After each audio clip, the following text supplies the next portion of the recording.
Kochi metro trial run പുരോഗമിക്കുന്നു.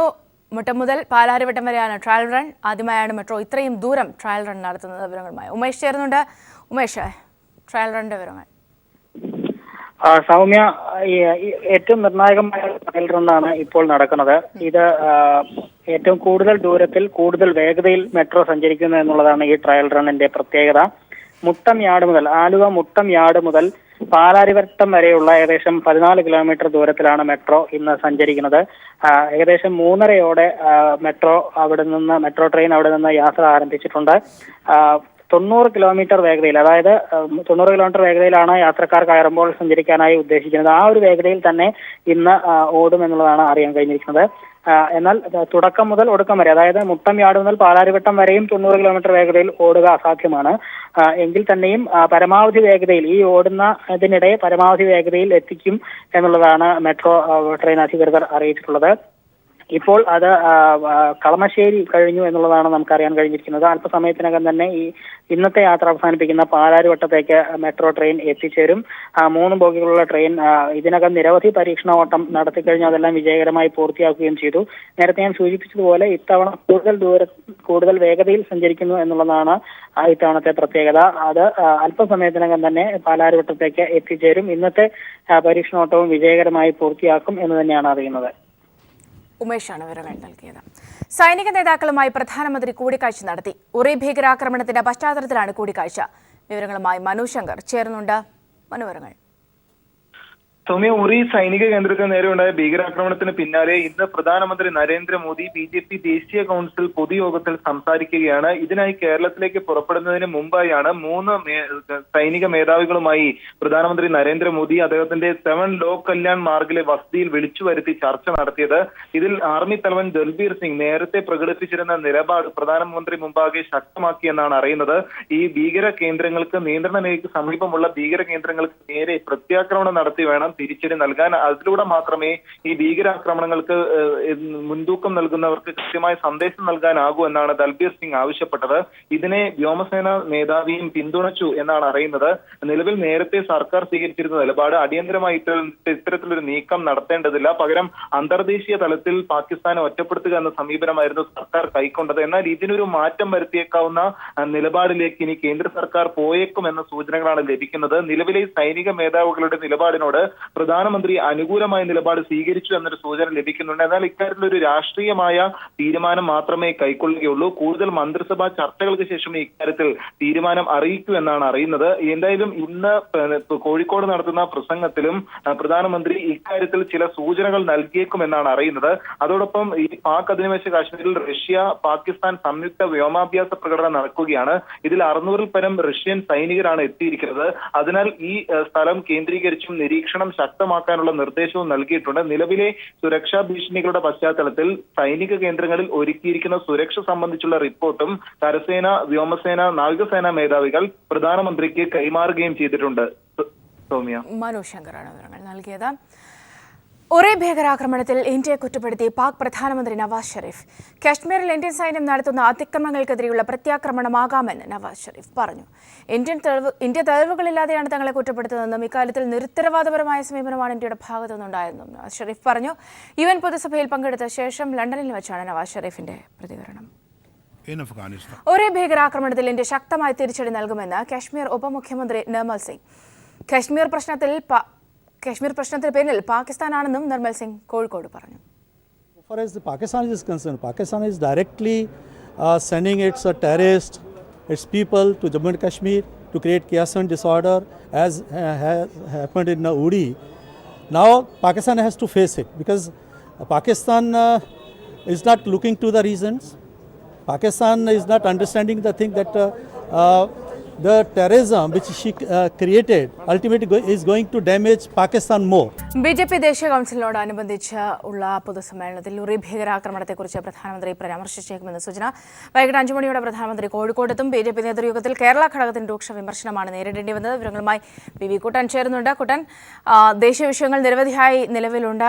ഈ വിഷയങ്ങളിലൊക്കെ പ്രധാനമന്ത്രി സംസാരിക്കാനുള്ള സാധ്യത, ഒപ്പം തന്നെ എപ്പോഴാണ് അദ്ദേഹം എത്തുക, അതിനുള്ള തയ്യാറെടുപ്പുകൾ? സൗമ്യ, 4-ഓടുകൂടിയാണ് പ്രധാനമന്ത്രി നരേന്ദ്രമോദി കരിപ്പൂർ വിമാനത്താവളത്തിലേക്ക് എത്തുക. അവിടെ നിന്ന് ഹെലികോപ്റ്ററിലധികം വെസ്റ്റിലെ വിക്രം മൈതാനിയിലേക്കാണ് എത്തുക. 4:50 അദ്ദേഹം വിക്രം മൈതാനിയിലേക്ക് എത്തുക. അവിടുന്ന് റോഡ് മാർഗമാണ് പൊതുസമ്മേളനം നടക്കുന്ന കോഴിക്കോട് കടപ്പുറത്തേക്ക് നരേന്ദ്രമോദി എത്തുക. 5:30 അദ്ദേഹം പ്രവർത്തകരെ അഭിവാദ്യം ചെയ്തുകൊണ്ടും പൊതുസമ്മേളനം ഉദ്ഘാടനം ചെയ്തുകൊണ്ടും സംസാരിക്കും. അദ്ദേഹത്തിന്റെ പ്രസംഗം ഏത് രീതിയിലായിരിക്കുമെന്നത് സംബന്ധിച്ച് വലിയ ആകാംക്ഷയോടുകൂടിയാണ് രാഷ്ട്രീയ നിരീക്ഷകരൊക്കെ ഉറ്റുനോക്കുന്നത്. കാരണം ഉറി ഭീകരാക്രമണത്തിന് ശേഷം പ്രധാനമന്ത്രി നരേന്ദ്രമോദി ആദ്യമായാണ് ഒരു പൊതുപരിപാടിയെ അഭിസംബോധന ചെയ്യുന്നത്. അതുകൊണ്ട് തന്നെ പാകിസ്ഥാനോട് ശക്തമായ മറുപടി ഈ പ്രസംഗത്തിൽ നൽകുമെന്നാണ് പൊതുവിലുള്ള ഒരു സൂചന നമുക്ക് ലഭ്യമാവുന്നത്. ഈ പൊതുപരിപാടിയിൽ പൊതുസമ്മേളനത്തിൽ പങ്കെടുക്കുന്നതിന് വേണ്ടി സംസ്ഥാനത്തിന്റെ വിവിധ ഭാഗങ്ങളിൽ നിന്നും നിരവധി BJP പ്രവർത്തകർ കോഴിക്കോട് കടപ്പുറത്തേക്ക് എത്തിയിട്ടുണ്ട്. നാളെ രാവിലെ മുതലാണ് ദേശീയ കൗൺസിൽ യോഗം നടക്കുന്നത്. നാളെ രാവിലെ സുപ്രനഗരിയിൽ ദേശീയ കൗൺസിൽ യോഗം ദേശീയ അധ്യക്ഷൻ അമിത്ഷാ ഉദ്ഘാടനം ചെയ്യും. ഉച്ചയ്ക്ക് സമാപന സമ്മേളനം പ്രധാനമന്ത്രി നരേന്ദ്രമോദി തന്നെയാണ് ഉദ്ഘാടനം ചെയ്യുക. സൗമ്യ കുട്ടനാണ് വിവരങ്ങൾ നൽകിയത്. വെള്ളാപ്പള്ളിയും തുഷാർ വെള്ളാപ്പള്ളിയും തമ്മിൽ ഭിന്നത. BJPയുമായുള്ള BDJസിന്റെ ബന്ധം നഷ്ടക്കച്ചവടമാണെന്ന വെള്ളാപ്പള്ളിയുടെ പ്രസ്താവനയ്ക്കെതിരെ തുഷാർ രംഗത്ത്. അഭിപ്രായം വെള്ളാപ്പള്ളിയുടേത് മാത്രമാണെന്നും സ്ഥാനമാനങ്ങൾ മോഹിച്ചല്ല BJPയുമായി ബന്ധം തുടങ്ങിയതെന്നും തുഷാർ പറഞ്ഞു. എന്ന് പറയാനൊക്കെ ഞാൻ BDJസാ പറയേണ്ടത്. ഗുണമുണ്ടോ ഗുണമില്ലേ, ലാഭമാണോ നഷ്ടമാണോ എന്നില്ല താങ്കളുടെ ഒരു വിലയിരുത്തലിൽ എന്തെങ്കിലും ഗുണം? കാരണം ഇതുവരെ വന്നതിൽ വെച്ചുകൊണ്ടുള്ള നഷ്ടക്കച്ചവടത്തിന്റെ കണക്ക് പറയാനൊക്കെ ഉള്ളത്. അതിന് ഗുണത്തിലേക്ക് കൊണ്ടുപോകണമെന്നുണ്ടെങ്കിൽ അവർ രണ്ടുപേരും കൂടെ ചർച്ച ചെയ്ത് അതിനൊരു തീരുമാനം ഉണ്ടാകണം. ഇപ്പോഴും വെള്ളാപ്പള്ളി പറഞ്ഞ ഒരു നഷ്ടക്കച്ചവടമായി പോയി എന്നുള്ള രീതിയിലാണ് അദ്ദേഹം അഭിപ്രായപ്പെട്ടത്. അത് SNDP യോഗത്തിന്റെ അഭിപ്രായമായിരിക്കും പറയുന്നത്. ഞങ്ങളെ സംബന്ധിച്ചിടത്തോളം നഷ്ടക്കച്ചവടമാണെന്ന് ഞങ്ങൾ കരുതുന്നില്ല. വെള്ളാപ്പള്ളി മുഖ്യമന്ത്രിയെ കണ്ടതിൽ അസ്വാഭാവികതയില്ലെന്ന് കുമ്മനം രാജശേഖരൻ. BDJസുമായി സഖ്യം തുടരണമെന്നാണ് BJPയുടെ ആഗ്രഹം. എന്നാൽ ഇക്കാര്യത്തിൽ തീരുമാനമെടുക്കേണ്ടത് BDJs ആണെന്നും കുമ്മനം പറഞ്ഞു. ഇന്ത്യയുടെ അടിസ്ഥാന തത്വം എന്ന് പറയുന്നത് UDFനും LDFനും എതിരായിട്ടുള്ള ഒരു ജനകീയ വികാരത്തെ ഉയർത്തിപ്പിടിക്കുകയും LDFനും UDFിൻ്റെയും ജനവിരുദ്ധ നയങ്ങളെ തുറന്നു കാണിക്കുകയും ചെയ്തുകൊണ്ട് രണ്ടിനും ബദലായിട്ടുള്ള രാഷ്ട്രീയ ശക്തി എന്ന നിലയ്ക്കാണ് ഇന്ത്യ. BDJs ഈ നാളിതുവരെ BJPയുമായിട്ട് യോജിച്ച് NDAയിൽ വളരെ ശക്തമായ നിലപാട് സ്വീകരിച്ചുകൊണ്ട് ഒപ്പം പ്രവർത്തിക്കുകയാണ്. അതിപ്പം ഇന്ന് നാളെ മറ്റന്നാളൊക്കെ ആയിട്ട് BDJസിൻ്റെ നേതാക്കൾ ഇവിടെ ഉണ്ട്. അവരുടെ നിലപാടെന്താണെന്ന് അവരാണ് പറയേണ്ടത്. BJP ദേശീയ കൌൺസിലിൽ മുതിർന്ന നേതാവ് PP മുകുന്ദന് അവഗണന. കൌൺസിലിന്റെ ഭാഗമായ ഒരു ചടങ്ങിലും സംസ്ഥാന നേതൃത്വം മുകുന്ദനെ ക്ഷണിച്ചില്ല. BJPയിലെ 3 ഗ്രൂപ്പുകളും മുകുന്ദനെ ഒഴിവാക്കാൻ ശ്രമിച്ചു. BJPയുടെ മുതിർന്ന നേതാവും ഒരു കാലത്ത് പാർട്ടിയിലെ സർവ്വശക്തനുമായിരുന്ന PP മുകുന്ദനെ ദേശീയ കൗൺസിൽ പൂർണ്ണമായും തഴഞ്ഞു. കൗൺസിലിന്റെ ഭാഗമായി അടിയന്തരാവസ്ഥ പീഡിതരെയും 1967 ജനസംഘം ജനറൽ കൗൺസിൽ പങ്കെടുത്ത മുതിർന്ന നേതാക്കളെയും ആദരിക്കുന്ന ചടങ്ങ് സംഘടിപ്പിച്ചിട്ടുണ്ട്. ഈ ചടങ്ങിലേക്ക് മുകുന്ദന് ക്ഷണമില്ല. അടിയന്തരാവസ്ഥ പ്രഖ്യാപിച്ച് 3 ദിവസങ്ങൾക്ക് ശേഷം അറസ്റ്റിലായി വിയ്യൂർ സെൻട്രൽ ജയിലിൽ തടവിലാക്കപ്പെട്ട മുകുന്ദൻ അടിയന്തരാവസ്ഥ പിൻവലിച്ച ശേഷമാണ് ജയിൽ മോചിതനായത്. എന്നാൽ ഈ ത്യാഗങ്ങളെല്ലാം പാർട്ടിയിലെ പുതിയ നേതൃത്വം അവഗണിച്ചു. 1967 കോഴിക്കോട്ട് വെച്ച് നടന്ന ജനസംഘത്തിൻ്റെ അഖിലേന്ത്യാ സമ്മേളനത്തിൽ പങ്കെടുത്തിട്ടുള്ള ആളുകളെ ഞങ്ങൾ അതിനുവേണ്ടി നിയോഗിക്കപ്പെട്ടിട്ടുള്ള ചുമതലപ്പെട്ട ആളുകൾ ക്ഷണിച്ചിട്ടുണ്ടാകും എന്നാണ് ഞാൻ പ്രതീക്ഷിക്കുന്നത്. പാർട്ടിയുടെ ദേശീയ പ്രാധാന്യമുള്ള ചടങ്ങ് കോഴിക്കോട്ട് നടക്കുമ്പോൾ തൊട്ടടുത്ത് കണ്ണൂർ പേരാവൂരിലെ വസതിയിൽ വിശ്രമിക്കുകയാണ് PP മുകുന്ദൻ. തനിക്ക് പരിചയമില്ലാത്ത ചില പ്രാദേശിക നേതാക്കളാണ് തന്നെ ചടങ്ങിലേക്ക് ക്ഷണിച്ചതെന്ന് PP മുകുന്ദൻ പീപ്പിളിനോട് പറഞ്ഞു. PP മുകുന്ദനെ ഒഴിവാക്കുന്നതിനായി പാർട്ടിയിലെ 3 ഗ്രൂപ്പുകളും ഒരുമിച്ചു എന്നുള്ളതാണ് യാഥാർത്ഥ്യം. എന്നാൽ നരേന്ദ്രമോദി ഉൾപ്പെടെയുള്ള ദേശീയ നേതാക്കളുമായി അടുത്ത ബന്ധമുള്ള PP മുകുന്ദനെ അവഗണിച്ചതിൽ പാർട്ടി പ്രവർത്തകർക്കിടയിൽ അമർഷം ശക്തമാണ്. PV കുട്ടൻ, കോഴിക്കോട്. ജേക്കബ് തോമസിന് പാലായിൽ വിലക്ക്. KM മാണിക്കെതിരായ ബാർ കോഴക്കേസ് അന്വേഷിക്കുന്ന പശ്ചാത്തലത്തിലാണ് പാലാ സെന്റ് തോമസ് കോളേജിലെ പരിപാടിയിൽ ജേക്കബ് തോമസിന് വിലക്ക് ഏർപ്പെടുത്തിയത്. 4 മാസം മുൻപ് ക്ഷണിച്ച പരിപാടിയിലാണ് വിലക്ക് ഏർപ്പെടുത്തിയിരിക്കുന്നത്. പാലാ സെന്റ് തോമസ് കോളേജിലെ പൂർവ്വ വിദ്യാർത്ഥി സംഘടന സെപ്റ്റംബർ 29 നടത്താനിരുന്ന പ്രഭാഷണവും അവാർഡ് ദാനവും അടക്കമുള്ള പരിപാടിയിൽ മുഖ്യ അതിഥിയായി വിജിലൻസ് ഡയറക്ടർ ജേക്കബ് തോമസിനെ 4 മാസം മുമ്പാണ് ക്ഷണിച്ചിരുന്നത്. പരിപാടിയുടെ നോട്ടീസ് അച്ചടിച്ച് ഇറക്കുകയും പ്രവർത്തനങ്ങൾ ഏറെ മുന്നോട്ടു പോവുകയും ചെയ്തു. പക്ഷേ ബാർക്കോഴ കേസിൽ അന്വേഷണം നടത്തുന്ന ഉദ്യോഗസ്ഥനെ പരിപാടിയിൽ പങ്കെടുപ്പിച്ചാൽ അത് തിരിച്ചടിയാകുമെന്ന കണക്കുകൂട്ടലിൽ ജേക്കബ് തോമസിനെ തടയാൻ KM മാണി അടക്കമുള്ള കേരള കോൺഗ്രസ് എം നേതാക്കൾ അവരുടെ വിദ്യാർത്ഥി സംഘടനയായ KSCയെ മുൻനിർത്തി മാനേജ്മെന്റിന് മുന്നിൽ സമ്മർദ്ദം ചെലുത്തുകയായിരുന്നു. ജേക്കബ് തോമസ് എത്തിയാൽ കരിങ്കൊടി കാണിക്കുമെന്ന നിലപാട് KSC എടുത്തതോടെ മാനേജ്മെന്റ് സാങ്കേതിക കാരണങ്ങൾ പറഞ്ഞ് പരിപാടി റദ്ദാക്കിയതായി ജേക്കബ് തോമസിനെ അറിയിക്കുകയായിരുന്നു. എന്നാൽ ഇതേക്കുറിച്ച് ഔദ്യോഗികമായി പ്രതികരിക്കാൻ ജേക്കബ് തോമസ് തയ്യാറായിട്ടില്ല. അതേസമയം പരിപാടി റദ്ദാക്കിയിട്ടില്ലെന്നും നവംബർ മാസത്തിലേക്ക് മാറ്റിവെക്കുക മാത്രമാണെന്നുമാണ് കോളേജ് അധികൃതരുടെ വിശദീകരണം. നവംബർ മാസത്തിൽ പരിപാടി സംഘടിപ്പിക്കുമ്പോൾ ജേക്കബ് തോമസിനെ മാറ്റി മറ്റൊരു മുഖ്യാതിഥിയെ കണ്ടെത്തണമെന്നും KM മാണി അടക്കമുള്ള നേതാക്കൾ മാനേജ്മെന്റിന് കർശന നിർദ്ദേശം നൽകിയിട്ടുണ്ടെന്നും ആക്ഷേപമുണ്ട്. News bureau, Kottayam. സംസ്ഥാനത്ത് ഒഴിവുള്ള സർക്കാർ സ്വാശ്രയ മെഡിക്കൽ ദന്തൽ സീറ്റുകളിലേക്കുള്ള സ്പോട്ട് അലോട്ട്മെന്റ് തിരുവനന്തപുരത്ത് തുടരുന്നു. MBBSൽ സർക്കാർ മെഡിക്കൽ കോളേജുകളിലെ 8 സീറ്റും സ്വാശ്രയ കോളേജുകളിലെ 70 സീറ്റും അടക്കം 78 സീറ്റുകളിലേക്കാണ് അലോട്ട്മെന്റ്. സർക്കാർ ദന്തൽ കോളേജുകളിലെ 21 സീറ്റുകളിലേക്കും സ്വാശ്രയ ദന്തൽ കോളേജുകളിലെ 198 സീറ്റുകളിലേക്കും സ്പോട്ട് അലോട്ട്മെന്റ് നടക്കും. പ്രവേശന പരീക്ഷാ കമ്മീഷണറുടെ മേൽനോട്ടത്തിലാണ് അലോട്ട്മെന്റ് നടക്കുന്നത്. തിരുവനന്തപുരത്ത് മുഖ്യമന്ത്രി പിണറായി വിജയൻ, മന്ത്രി കെ രാജു എന്നിവർക്കെതിരെ യൂത്ത് കോൺഗ്രസ് KSU പ്രവർത്തകരുടെ പ്രതിഷേധം. മുഖ്യമന്ത്രി കരിങ്കൊടി കാണിച്ച KSU പ്രവർത്തകരെ പോലീസ് അറസ്റ്റ് ചെയ്ത് നീക്കി. രാവിലെ സെക്രട്ടേറിയറ്റിന് മുന്നിൽ യൂത്ത് കോൺഗ്രസ് പ്രവർത്തകർ മന്ത്രി കെ രാജുവിനെ തടഞ്ഞിരുന്നു. പ്രവർത്തകരെ മാറ്റുന്നതിനിടെ യൂത്ത് കോൺഗ്രസുകാർ പോലീസിന് നേരെയും അതിക്രമം നടത്തി. തുടർന്ന് പോലീസ് ലാത്തിചാർജ് നടത്തി. പ്രതിപക്ഷ നേതാവ്, KPCC അധ്യക്ഷൻ, മുൻ മുഖ്യമന്ത്രി തുടങ്ങിയവർ പോലീസ് നടപടിയെ അപലപിച്ചു. സെക്രട്ടേറിയറ്റിലേക്ക് യൂത്ത് കോൺഗ്രസുകാർ നടത്തിയ മാർച്ചിന് നേരെ പോലീസ് ജലപീരങ്കിയും പ്രയോഗിച്ചു. നെല്ലിയാമ്പതിയിലെ സർക്കാർ ഭൂമി 1 ഇഞ്ച് പോലും നഷ്ടപ്പെടുത്തില്ല എന്ന് റവന്യൂ മന്ത്രി E. ചന്ദ്രശേഖരൻ. സർക്കാരിൽ നിക്ഷിപ്തമാകേണ്ട ഭൂമി നടപടികൾ പൂർത്തിയാക്കി ഏറ്റെടുക്കുമെന്നും E. ചന്ദ്രശേഖരൻ പറഞ്ഞു.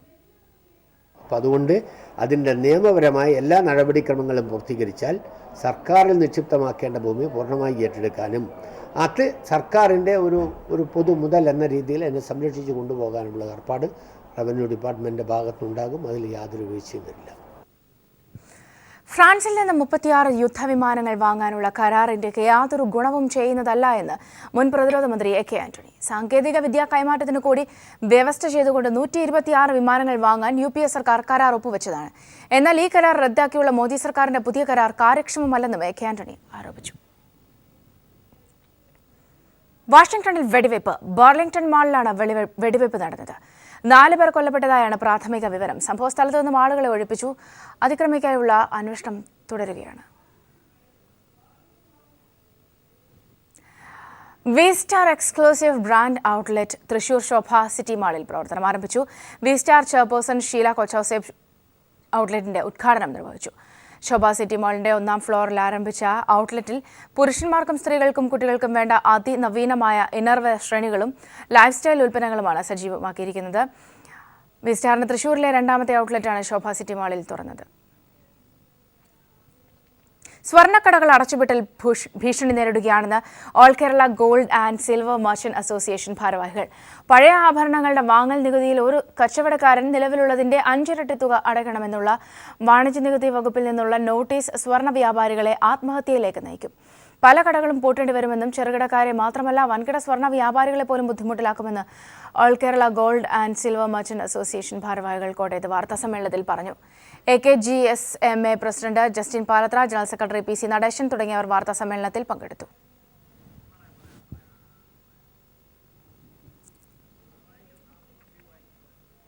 വിവിധ രാഷ്ട്രങ്ങളുടെ കറൻസി നോട്ടുകളുടെയും നാണയങ്ങളുടെയും വലിയ സമാഹാരത്തിന്റെ ഉടമയാണ് കാസർഗോഡ് പള്ളിക്കര കൂട്ടക്കനി സ്വദേശി ഗംഗാധരൻ. ഗൾഫിലെ പ്രവാസ ജീവിതകാലത്ത് വെറുതെ തുടങ്ങിയ ഹോബിയാണ് ഗംഗാധരനെ ഇങ്ങനെയൊരു നേട്ടം സ്വന്തമാക്കാൻ അവസരമൊരുക്കിയത്. നാട്ടിലെത്തിയിട്ടും ഈ രംഗത്ത് സജീവമാണ് ഗംഗാധരൻ. വിവിധ രാജ്യങ്ങളിൽ നിന്നുള്ള അത്യപൂർവ കറൻസി നോട്ടുകളുടെയും നാണയങ്ങളുടെയും വലിയ സമാഹാരത്തിന്റെ ഉടമയാണ് കാസർഗോഡ് പള്ളിക്കര കൂട്ടക്കനി സ്വദേശി ഗംഗാധരൻ. UAEയിലെ 19 വർഷത്തെ പ്രവാസ ജീവിതത്തിന്റെ ഏറ്റവും വലിയ മുതൽക്കൂട്ട് ഗംഗാധരന് വിലമതിക്കാനാവാത്ത കറൻസി നോട്ടുകളുടെയും നാണയങ്ങളുടെയും സമാഹാരമാണ്. സമ്പാദ്യത്തിൽ ഒരു ഭാഗം ഗംഗാധരൻ ചെലവഴിച്ചത് കറൻസി നോട്ടുകളും നാണയങ്ങളും സ്വന്തമാക്കാനാണ്. ഞാൻ ഷാർജയിൽ ജോലി ചെയ്യുന്ന സമയത്ത് പല സുഹൃത്തുക്കളുടെ കയ്യിലും പല രാജ്യത്തിന്റെ കറൻസി കാണുമ്പോൾ വെറുതെ ഒരു രസത്തിന് 2-3 ഇങ്ങനെ ശേഖരിച്ചു തുടങ്ങിയിട്ടാകുമ്പോഴാണ് അതിലുള്ള ഒരു സ്പിരിറ്റ് നമുക്ക് മനസ്സിലായത്. അതുപോലെ ഇത് ശേഖരിക്കാൻ വലിയ ബുദ്ധിമുട്ടാണ്. കാരണം ആദ്യം കുറച്ച് രാജ്യങ്ങളെയൊക്കെ നമുക്ക് എന്തായാലും കിട്ടും. അത് കഴിഞ്ഞ് നമ്മുടെ ആ റേഞ്ചിന് പുറത്തുള്ള രാജ്യങ്ങളെ കിട്ടാൻ വലിയ ബുദ്ധിമുട്ടാണ്. 88 രാജ്യങ്ങളിലെ നാണയങ്ങളും 95 രാജ്യങ്ങളിലെ കറൻസി നോട്ടുകളും ഗംഗാധരന്റെ സമാഹാരത്തിലുണ്ട്. ഇപ്പോൾ നിലവിലില്ലാത്ത USSR, യുഗോസ്ലോവിയ തുടങ്ങിയ രാജ്യങ്ങളുടെ കറൻസികളും എന്ന് പ്രചാരത്തിലില്ലാത്ത നൂറ്റാണ്ടുകൾ പഴക്കമുള്ള നാണയങ്ങളും ഗംഗാധരൻ സ്വന്തമാക്കിയിട്ടുണ്ട്. ഈ സംരംഭം മുന്നോട്ട് കൊണ്ടുപോകാനാണ് ഗംഗാധരന്റെ തീരുമാനം. കറൻസി കളക്ഷൻ എന്ന ഹോബി നമുക്ക് ഒരുപാട് പണച്ചെലവിലുള്ള ഒരു ഹോബി കൂടിയാണ്. ഇപ്പോഴും എന്റെ ശ്രമം ഇത് തുടർന്നുകൊണ്ടിരിക്കുകയാണ്. 44 ലക്ഷത്തിന്റെ അടുത്ത് യുഗോസ്ലാവിയുടെ എന്റെ കയ്യിലുള്ള ഒരു കറൻസിക്ക് വിലയുണ്ട് എന്നാണ് US എക്സ്ചേഞ്ച് പോലുള്ള എക്സ്ചേഞ്ചുകളിൽ അന്വേഷിച്ചപ്പോൾ അറിയാൻ പറ്റിയത്. പ്രവാസ ജീവിതം മതിയാക്കിയ ഗംഗാധരൻ ഇപ്പോൾ നാട്ടിൽ തയ്യൽ കട നടത്തുകയാണ്. News bureau, Kasaragod. ഈ വർഷത്തെ കേരള രാജ്യാന്തര ചലച്ചിത്രമേള ഡിസംബർ 9 മുതൽ 16 വരെയായി തലസ്ഥാനത്ത് നടക്കും. 15,000 പ്രതിനിധികൾക്കായി പാസ് നിജപ്പെടുത്താനാണ് സംഘാടക സമിതി തീരുമാനം. നവംബർ 5 മുതൽ 25 വരെയാണ് ഡെലിഗേറ്റ് രജിസ്ട്രേഷൻ നടക്കുക. 180ഓളം ചിത്രങ്ങളാണ് പ്രദർശനത്തിനായി എത്തുന്നത്. ഡിസംബർ 9 മുതൽ 16 വരെയായി തലസ്ഥാനത്തെ വിവിധ തിയേറ്ററുകളിലായി നടക്കുന്ന കേരള രാജ്യാന്തര ചലച്ചിത്രമേളയുടെ ഇതുവരെയുള്ള പ്രവർത്തനങ്ങൾ ആദ്യ ജനറൽ കൌൺസിൽ വിലയിരുത്തി. ഇത്തവണ 15,000 പ്രതിനിധികൾക്കായി പാസ് നിജപ്പെടുത്താൻ മേളയുടെ സംഘാടക സമിതി തീരുമാനിച്ചു. തിയേറ്ററുകളുടെ കുറവ് കാരണമാണ് തീരുമാനം. സാംസ്കാരിക മന്ത്രിയുടെ അധ്യക്ഷതയിലായിരുന്നു യോഗം. നവംബർ 5 മുതൽ 25 വരെയാണ് ചലച്ചിത്രമേളയ്ക്കുള്ള ഡെലിഗേറ്റ് രജിസ്ട്രേഷൻ നടക്കുക. 26 മുതൽ 30 വരെയും രജിസ്ട്രേഷൻ ഉണ്ടായിരിക്കും. എന്നാൽ 200 രൂപ അധികം നൽകേണ്ടി വരുമെന്ന് ചലച്ചിത്ര അക്കാദമി ചെയർമാൻ കമൽ പറഞ്ഞു. നവംബർ 5 തുടങ്ങിയിട്ട് നവംബർ 25 വരെയാണ് ഡെലിഗേറ്റ് രജിസ്ട്രേഷൻ ഉള്ളത്. 25 കട്ട് ഓഫ് ഡേറ്റ് ആയിട്ട് വെച്ചിട്ടുണ്ട്. 25 ശേഷം 26 മുതൽ 30 വരെ ലേറ്റായിട്ട് നമ്മൾ രജിസ്റ്റർ ചെയ്യാം. പക്ഷേ അതിന് നമ്മൾ ലേറ്റ് ഫീ എന്നുള്ള രീതിയിൽ സാധാരണ ഡെലിഗേറ്റ് പാസ് വാങ്ങിക്കുന്നതിനേക്കാളും ചെറിയൊരു തുക കൂടുതൽ വാങ്ങിക്കുന്നുണ്ട്. പ്രതിനിധികൾക്ക് 500 രൂപയും വിദ്യാർത്ഥികൾക്ക് 300 രൂപയുമാണ് പാസ് നിരക്ക്. നാനാത്വത്തിൽ ഏകത്വം എന്നതാണ് മേളയുടെ ആശയം. 600 ചിത്രങ്ങൾ എത്തിയതിൽ നിന്ന് 180ഓളം ചിത്രങ്ങളാണ് പ്രദർശനത്തിനെത്തുക. കൂടാതെ ചലച്ചിത്ര രംഗത്ത് നിന്നും നമ്മെ വിട്ടുപിരിഞ്ഞവർക്ക് മേള ആദരാഞ്ജലിയും അർപ്പിക്കും. News bureau, Thiruvananthapuram. കൊല്ലത്ത് ഡിവൈഎഫ്ഐ പ്രവർത്തകർക്ക് നേരെ ആക്രമണം. 4 പേർക്ക് പരിക്കേറ്റു. അസിസിയ മെഡിക്കൽ കോളേജ് ഉടമയും ഗുണ്ടകളും ചേർന്നാണ് ആക്രമിച്ചതെന്ന് ഡിവൈഎഫ്ഐ പ്രവർത്തകർ പറഞ്ഞു. തോക്കു ചൂണ്ടിയായിരുന്നു മർദ്ദനം. എന്നാൽ തന്റെ വീട് ആക്രമിച്ചെന്ന് അസിസിയ മെഡിക്കൽ കോളേജ് ഉടമ അസീസ് ആരോപിച്ചു. രാജ്യത്തെ പ്രഥമ സെലിബ്രിറ്റി ബാഡ്മിന്റൺ ലീഗിന് കൊച്ചിയിൽ തുടക്കം. മത്സരങ്ങൾ മമ്മൂട്ടി ഉദ്ഘാടനം ചെയ്തു. Kerala Royals, Chennai rockers, Karnataka Alps, Tollywood thunders എന്നീ ടീമുകളാണ് തെന്നിന്ത്യൻ സംസ്ഥാനങ്ങളെ പ്രതിനിധീകരിച്ച് പങ്കെടുക്കുന്നത്. ജയറാമാണ് കേരള ടീമിന്റെ ക്യാപ്റ്റൻ. വർണ്ണാഭമായ പരിപാടികളോടെയാണ് സെലിബ്രിറ്റി ബാഡ്മിന്റൺ ലീഗിന് കടവന്ത്ര ഇൻഡോർ സ്റ്റേഡിയത്തിൽ തുടക്കമായത്. കേരള റോയൽസ് നായകൻ ജയറാം, ചെന്നൈ റോക്കേഴ്സിന്റെ അമരക്കാരൻ Arya, Karnataka Alps captain Diganth, Tollywood Thunders നായകൻ സുധീർ ബാബു എന്നിവർക്കൊപ്പം താരങ്ങളെയും കാണികളെയും സാക്ഷി നിർത്തി പത്മശ്രീ ഭരത് മമ്മൂട്ടി മത്സരം ഉദ്ഘാടനം ചെയ്തു.